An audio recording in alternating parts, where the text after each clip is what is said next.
All right, so topic 2.2, which is dividing integers. So that's dividing whole numbers that are positive or negative.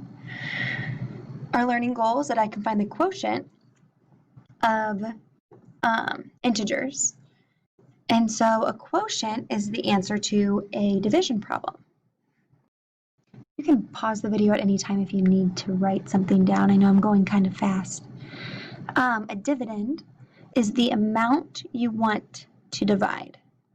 For example, if I had 18 and I was doing divided by 3, 18 is my dividend because that's what I'm trying to break into 3 groups.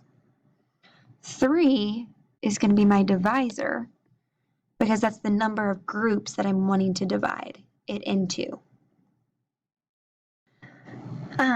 And then division by 0, I'm going to break this into 2 groups.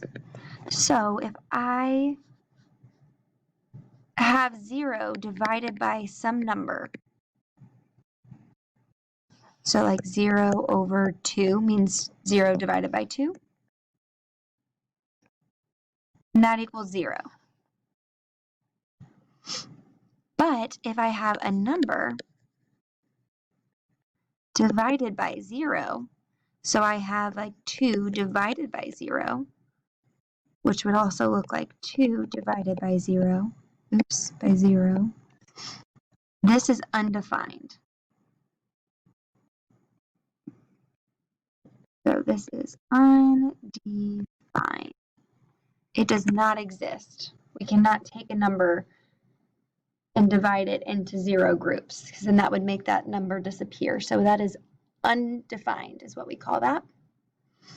And then if you wanted to put here 18 divided by 3 equals 6, and 6 would be the quotient.